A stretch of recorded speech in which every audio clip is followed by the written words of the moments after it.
How you guys doing tonight? Yeah. I don't live in any of those places. That's where I'm dying, actually. And I know Tom from, we both lived in Door County, which is, take like a regular town and just subtract everything about it that kind of makes it function in reality, and that's pretty much Door County. Like, if it was an erector set, like you lost all the pieces that tighten the bolts, and then you just spun the Ferris wheel and it fucking falls apart. And it's like, how did this happen? It's like, well, because you decided you were going to move in a place and just defy the laws of civilized logic, and pay your rent with guitar solos, I guess. And also work. Like, my business was only open 3 months out of the year. I don't know how we didn't make the budget. Oh, anyway, enough bitching. So he's excited for the Packers going to the Super Bowl. That's amazing. It's like the biggest news story. Like, I turned it on, I was like, man, what is going on with the world? Egypt's going crazy. And it was just like Destiny in Dallas, which sounds like the sequel to a porno movie. And, or it should be Dallas and Destiny, I guess. But anyway, it's just like a whole on thing. It's, what shoes is Aaron Rodgers gonna wear? He wants comfortable sneakers. Find out next after the break. And everyone's just glued to the TV like, oh my God, what is he gonna wear? Is he gonna wear shoes? Is he gonna play barefoot? Well, what's gonna happen? Like, the suspense is killing me. I'm having a seizure and heart attack right now. I don't know what to do about it. Give me a baby aspirin and some electro pals. And then the next thing after that, the next half hour of the news is like, it snowed a lot. Like, nobody figured that out by now. Like, you don't have to turn on the TV, you just pull the drapes back. And it's like, shit, that's a lot of fucking snow. Like, turn on the TV, see if they're talking about the snow on the TV, because I want to know if it snowed just in our yard, or like if other yards have snowmen now. And then, so this is like what's important, like what's happening in Wisconsin in general. Like, oh, if there's going to be football and there's snow, but there's not snow where the football is, it's going to be 57 degrees there, and then Aaron Rodgers can play without shoes. But you can go outside and get lost in your yard because like 8 feet of snow apparently hit, and the Freak Owls couldn't make it. And then like, seriously, like 30 seconds at the end, it was like, Egypt, yes, Egypt, they're having a cocktail party, Molotov cocktails. Something's happening there, there's a reporter there, and it's just like, we're having a party. Yeah, apparently it's like a political party's going on right now. I'm signing off. And it's like, what's going on in Egypt? What really happened is Tunisia, where actually Tom was born in Tunisia. He's an African by birth. They had a revolution, and now Egypt's like, well, fuck yeah, that's what we're gonna do. So they're just like all out in the streets, freaking out. And but you don't know that because it snowed. And then they started the whole thing. They used like Facebook and Twitter. Like that was it used to be like AK-47s and Molotov cocktails, right? And Che Guevara. Now it's like Castro with a Twitter account. So we're gonna overthrow him. And so Egypt just turned off the internet. They were just able to get. And now there's a big movement. They want to stop us from having an internet kill switch. It's like, we will never use the internet for anything like that productive, ever. Like, if we had 38 years of Bush, people would still just be like, if 1 million people like this Facebook group, my dad will quit drinking. No, Tommy, your dad will never quit drinking. You see, because his addiction to alcohol is far greater than his love for you. What happened is your father used to have a burning star inside of him, composed of all his dreams and desires. And then one day, that star collapsed into a giant black hole that could only be filled with vodka and your mother's salty tears. So we'll never, ever get to have the Facebook revolution. Because we have high-def television and American Idol. And the History Channel shows about the future. I wonder what happened in 1942. Nostradamus says that in the year 2012, some very vague shit might happen. And then in the year 2013, everyone will say, oh, this is what it meant. And then, so everyone's like, man, you should get HD TV, dude. You got the flat screen, you get paid $5 extra, you can have HD piped into it. First of all, there's really nothing on that I need to see in that quality. Next of all, I wear like really heavy glasses, so even if I have like a 2020 TV, it's still like 2400 coming out of here. And there's just like no possible reason to need that. Plus, like, the only really reason I ever justified getting cable was like, well, you know, the History Channel's pretty educational. Like to watch, find out what happened in World War II, because no one knows until the end of the program. And then, which wasn't even shot in HD, so like, why the hell did they like History Channel in HD? So they didn't have that. They had like a Super 8. They had like a flip book of photographs, and then that each took like 20 minutes to take. It's real jumpy. And then, anyway, World War II and Israel. But then the cable guy, he was like, he called me. That's what he's trying to sell me this HD thing, and I was like, you know, I'm not going to watch, you know, old footage in high def, and I don't want to see like some stuffy history professor like, oh, so good I can count the pores on his face. And he goes, well, you know, we got these new reality shows that are in high def. And I was like, well, the reason I was watching your shitty network was because I want to see old reality, not new reality. You know, if I want to tune in to a boatload of guys trying to catch crabs, I'll watch the Jersey Shore. Which is, this is the, if you're the ad guy for Valtrax, like this dude just needs to like put all our advertising dollars into like this show and the show before and after it. Like, if we're gonna sell these pills, I think this is the show to put it on. We'll just get the commercial, and it's always this lady in a kayak, a guy on a mountain bike, someone's rock climbing, and it's like, I have genital herpes. It's like, don't do the bullshit reality of the commercial. Like, show what really happened. It's like some girl or dude just blackout drunk at some nightclub, just making really shitty decisions. I'll come home with you. I have genital herpes. That's I don't think you get it. I'm pretty sure it's not a kayaking disease. Like the side effects of kayaking may include red swollen bumps on your crotch in 3 to 6 weeks at intervals of 2 to 4 months, depending on stress and whether or not you're taking your Valtrax. Come on. And then these people are just like, I'm gonna pop some pills and just go out and fuck everyone. Like, who cares if they get herpes? It's their fault for blacking out in nightclubs. And the cycle just goes on and on and on, like the wheel on The Price is Right. Or not. So I decided I'm gonna make a dating site just for like people with herpes or any other like genital warts. Like you guys, it's like, fuck, who's gonna want to sleep with me? I got this strange, my dick looks like a coral reef. How am I gonna find anyone who ever wants to fuck me? Or maybe you're one of those people with like a conscience who's like, I just can't give some unsuspecting girl herpes, that just wouldn't be right. That person doesn't exist yet.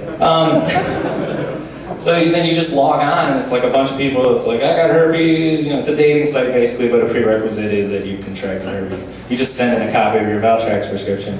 And then you can hook up and there's like no guilt associated. It's just like, well, what's the worst that could happen? It already happened. And then either that or something really bad happens and you end up on the AIDS dating site.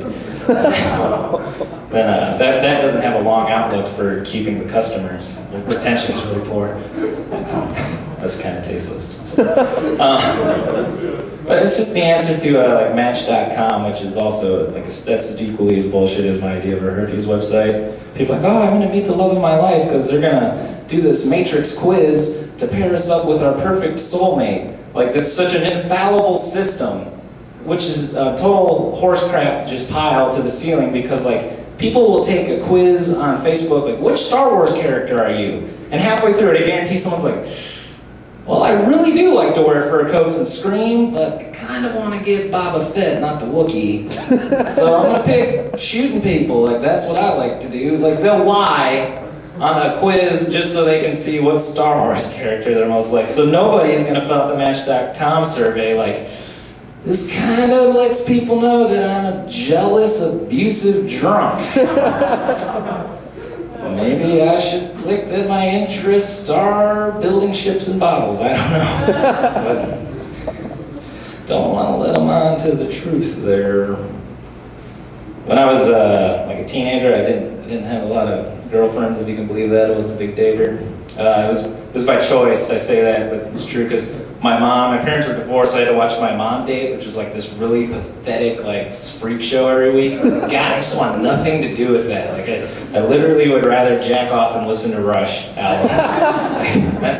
That seems like such a much better use of my time than like just the weekly in and out bullshit of like Well, basically, she was dating this guy who, like, he just kind of mooched off of our house. It was like Sling Blade, except for, like, it went on forever because, like, no friendly retard came and cleft his head with a lawnmower. So, like, I just had to sit there and grow up with Daryl Hargrove, like, give me a fucking beer, you little faggot. I got the parenting skills of a fucking guano ape.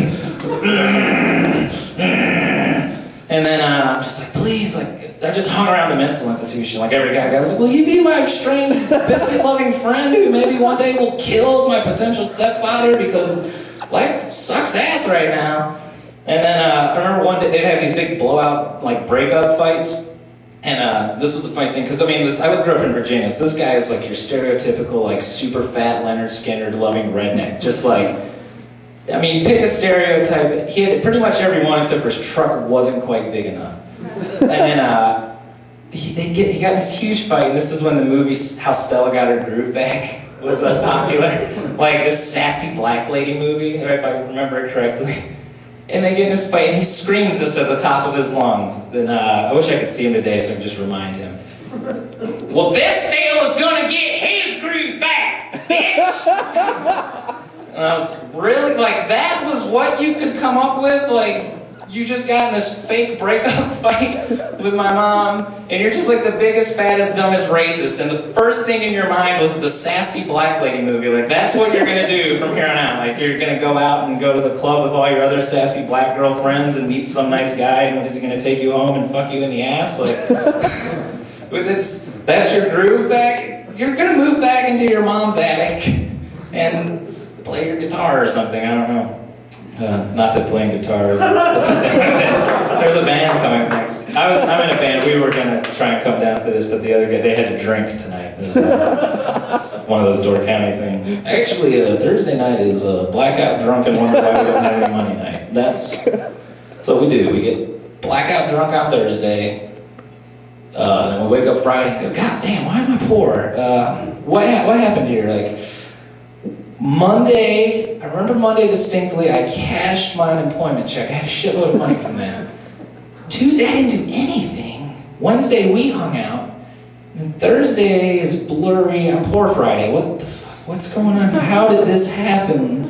How in my life did I end up in a position where I perpetually am broke after I go out and, never mind, fuck it, who cares? The other day, in case you can tell, I'm not really good with transition. I went to a restaurant. It was one where you can't drive your car through and get the food. You have to go in and interact with people face to face. It's fucking weird. It scared me. I tried to eat on Facebook, but apparently Farmville, you don't actually get to eat the food you grow. It's just pictures of food. So after licking the monitor for 8 hours, like someone with half a brain was like, yeah, I'm gonna have to go and get some real food here. And in the restaurant, there's this guy, he's on his cell phone, and everyone, this is a common, like, bitching factor, but it's just the loudest, most obnoxious shit. These people, it's never anything important, like, what, she died? Where's my kid? Oh my God! It's always, oh yeah, man, well, I think my dog's sick. Well, I don't really know, because, it's not even the guy that usually walks my dog, so, what's going on? Like, you have a dog, but you can't walk it, and now no one's sure if your dog is sick. What possessed you to buy a dog in the first place? You're like, I just want something that barks incessantly and chews up my furniture, but I don't want to spend any time with the damn thing. I'll pay someone else to do that. Basically, I just want to pour food into a bowl every 3 hours. Like, that's pretty much the hole in my life I'm trying to fill by purchasing this dash end. And then there's a guy down the street for like $20 a day to walk it. So I think it's a pretty killer deal, right, guys? I mean, there's like an app on my phone, dog walker, who just called him up. These are like the same people who will have a kid, and then they just immediately send it off to be raised in some boarding school factory place somewhere, and it's, what was the goal there? Like, why did you have a kid? So like, well, I just wanted to get moody and bitchy and progressively fatter for 9 months and then just squeeze a 9-pound baby out of my 4-ounce vagina. I just wanted to experience that. Not really the parenthood part, just the beautiful process of birth. And, which is disgusting, by the way, I don't care who says it's a miracle. It should be hatched out of eggs, I think. Like, oh, look at how cute, and you just flick the little white shells off, and then there's a kid, potty trained and everything. In the future, we'll have this. Then the guys, you know, what's this? Oh, I just wanted to see what it would feel like to not pull out.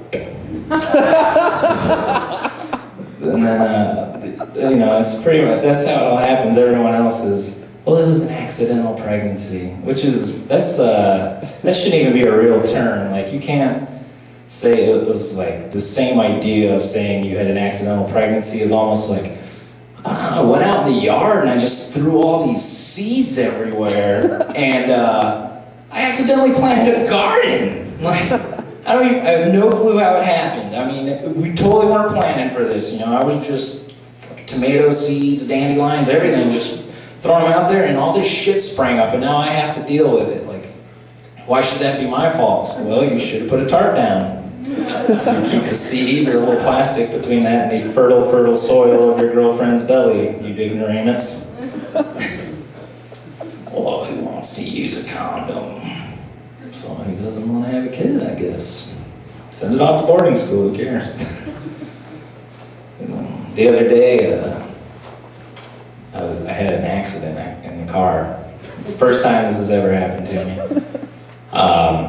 What happened is I sneezed and I lost control. Like, just that split second, I lost control of my bowels. And it wasn't a car accident, the accident just was in the car. And I sneezed, and then like some shit escaped my pants. I felt like a 70-year-old man. It was a strange, vulnerable moment. And at first I was like, fuck, this isn't happening. Like, it's just a really smelly fart. And then I had to like check it, and I was like, it still stinks. I'm already past Kakana. Like, it's not the paper mill. It was clearly the pants. And then I'm thinking, like, what am I gonna do? I'm so far from home, and there's like, what I have to do today does not fit into the schedule. Drive back home and get clean underwear and jeans because it was that bad. So I drove down to downtown Appleton, where I was headed, and I'm just like stalking the downtown area, like, what is a good store that you could go into once you shit yourself? Because you cannot go into a Nordstrom's smelling like a porta potty. Like, it's just, they'll kick you the fuck out. There is a man playing the piano in the lobby of Nordstrom's. Like, the level of class is just so far above, like, a dookie stain. Like, so then I'm wondering, like, so that's definitely, plus I wouldn't even shop at Nordstrom's, I can't afford that. But that's an example of the high end of possibility. Then I was like, well, there's Walmart, but I still actually feel like my feces are too good to be seen in the Walmart. My shit's too good for you, Walmart. And then the best thing I could decide on in the middle there was like a Target, which I was going to shop at Target anyway. It's pretty much everything I'm wearing actually is from Target. I went in there and I was like, oh boy. Luckily it wasn't very busy. And first thing is, like, the concession stand, there's this beautiful popcorn smell. So I'm like, all right, hell yeah. And I was like, give me 3 bags of that. And so I just armed it up and like, doo-doo-doo-doo-doo. It smells like someone cracked that Avatar. I didn't want to miss what was going to happen, so I just pooped my pants. And then I ran back to the clothing section. I was like, come on, 34, 34. And I just was like hauling ass to the register, slammed the jeans down, just paid with exact change. The clerk's looking at me like, was someone crap in a movie theater? In your pants?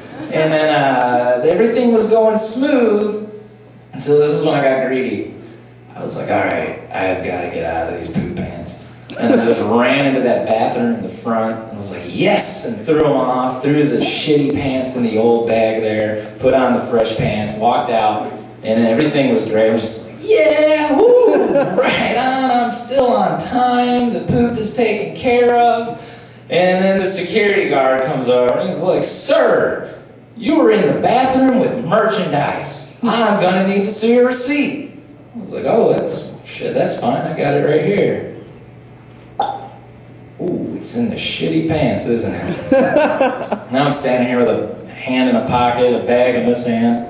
And then I'm sweating and just like, oh my God, and this look of shoplifter's defeat came over me. And then the security guard was like, all right, hand over the bag, sir, I'm gonna have to take a look in here. I was like, no, don't do that. You're gonna ruin your day. All right, listen, this is not what it looks like. It's what it smells like, though. That's definitely what's going on here. And then I just ran out, like just left him there, and he still has my shitty pants at the Target Lost and Found, I guess. They probably washed him and restocked him, actually. Some middle-income teenager is wearing a size 34 pair of Levi's with my poop left in them. Speaking of brown pieces of shit, Zach Brown, have you seen commercials he's coming with Kenny Chesney? I don't really vehemently hate a lot of musicians or anything, but Zach Brown is like, fuck Zach Brown. That's pretty much the gist of what's happening here. And this is why, this is not an unfounded hatred. It's nothing I have against just his sound or country music. But I brought the lyrics to Chicken Fried, his big hit. I saw this on the Grammys, which is the last time I watched that pile of crap, by the way. This is the last part of this song. This is no shit. Someone actually wrote this. I thank God for my life and for the stars and stripes. May freedom forever fly, let it ring. Salute the ones who died and the ones that gave their lives so we don't have to sacrifice all the things we love. Like chicken fried, cold beer on a Friday night, a pair of jeans that fit just right, and the radio up. Which is basically the equivalency of saying to anyone who's ever had anybody close to them die in a war, hey, I'm glad your son died face down in a fucking desert for no good reason, so I could eat fried chicken and drink cold beer and wedge my fat ass into the perfect fitting pair of jeans I could find and then crank my radio up. Woo! Thank you! I know that your life is being irreparably damaged, but shit, have you had Popeye's chicken? It is fucking delicious. Like, if your son had not fought them Iraqis so that we could keep battering our food in breadcrumbs and spices and just dunking it down in a big bubbling vat of grease, and then you pull that up and you wash that down with some delicious Bud Light and just kind of loosen that button up on your Wrangler jeans, goddamn, then I just turn up my music, making millions of dollars off of a bullshit, empty token of gratitude to somebody who didn't even fucking die for any of those things. Like, our fucking jeans and chicken and beer, none of that shit was ever in jeopardy. Like, ever. Not even Hitler wanted to stop fried chicken. Like, there's never been a dictator who's like, and then we will go to the United States, and we will bomb the KFCs, we will bomb the Popeyes, then we'll get Church's chicken, and we're just going to eradicate every deep frying mechanism in the country. That shit has never fucking happened. That does not happen. And this guy made a shitload of money just sitting there singing to every dumbass person. Okay, I like the tune of that song. Shit. Meanwhile, their fucking cousin or brother probably got whacked over there. It's like, did you listen to the end when he like thanked every fucking dead soldier for fried chicken? Are you kidding me? That's worse than Lee Greenwood and his fucking proud to be an American thing. And that's not even that funny, I guess, because it's just a sad, pitiful example of what our existence has come to. A lot of Zach Brown fans here, maybe? You guys can go see him at the Lambeau Field with Kenny Chesney? They're coming. They've been advertising the shit out of that, and it's still 6 months away. So we're going to get them fried chicken, eating them fried chicken, sleepy shit. I know it's mostly black people that like fried chicken, and they don't like country music, so we better advertise the shit out of this. Get Kenny Chesney a new hat. The weird thing is like you'd forget, but like we actually we're still like war in Afghanistan. Like it's like so old. It's like, oh shit, are we still doing that? That's going on? I thought it was snowing. And the Packers going to the Super Bowl? There's no fucking way we could still be at a war. Like it's 3 feet of snow, a Super Bowl, and just something in Egypt. Afghanistan, that's still a country. We're still doing that there. The weird thing is we actually spent $1 billion more in Afghanistan than we did in Iraq. And it just seems like if you think about the two countries, like picture Afghanistan in your head, you're probably like, rocks, like a deer with a camel, donkey, turban thing, beating some woman with a stick maybe. Like, no one's ever like, oh yeah, there's a city and some buildings and they have infrastructure. Like, that's what you kind of think Iraq. You're like, rocks, camel, building, infrastructure, sort of. They had an army, they used it on Kuwait once. But for some reason, it took $1 billion more to blow up shit in Afghanistan than it did to blow up shit in Iraq. The sports score, ladies and gentlemen, is 6 billion to 7 billion. We'll see Pakistan in the playoffs. But then the rationale of this is, well, we had to use these smart bombs to get down in there into caves and bunkers and blow them out. We needed smart bombs to fight the most primitive country on the planet, just about. Like, this could have been undertaken by someone in a biplane with a basket of friggin' hand grenades. Just,